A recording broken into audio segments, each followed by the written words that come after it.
बड़े founder exit में से एक। इस बीच भाटिया मैनेजिंग डायरेक्टर की गद्दी पर बैठे और पहली बार पूरी कमान हाथ में ले ली।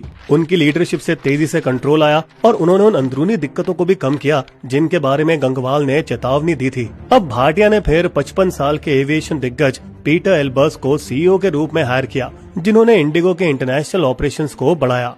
अब भले ही इंडिगो मुनाफे में बनी रहे, मगर विदेश में फैली दिक्कतें अब भी पूरी तरह से गायब नहीं हुई थी। इस तरफ 2024 में डीजीसीए ने नए फ्लाइट ड्यूटी टाइम लिमिटेशन नियमों के दूसरे चरण की घोषणा कर दी, जिसने हर हफ्ते के पायलट आराम को 36 से 48 घंटे तक बढ़ाया और थकान को कम करने के लिए नाइट लैंडिंग को प्रतिबंधित कर दिया।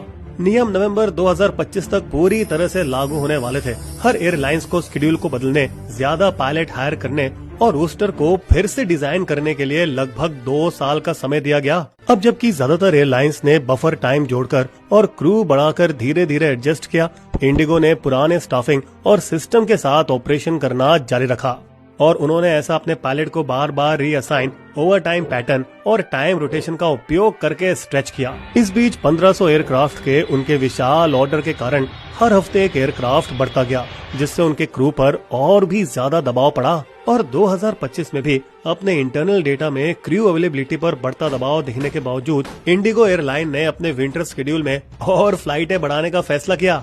मगर ये फैसला थोड़ा दिक्कतों भरा रहा, क्योंकि जब कोई फ्लाइट अपनी ड्यूटी विंडो से आगे खिसकती है, यानी वो मैक्सिमम घंटे जो एक टीम काम कर सकती है, तो उन्हें उसे दूसरी टीम से बदलना पड़ता है। लेकिन इंडिगो के पास अक्सर कोई स्टैंड बाय टीम उपलब्ध ही नहीं होती थी। आखिरकार दिसंबर के पहले हफ्ते तक ये दिक्कतें इतनी बढ़ गई कि एक डोमिनो इफेक्ट में एक कैंसिल हुई फ्लाइट ने कई और फ्लाइटों को ट्रिगर कर दिया, जो आगे देरी में बदल गई, फिर कैंसिलेशन में और आखिरकार एक फुल सिस्टम ब्रेकडाउन में।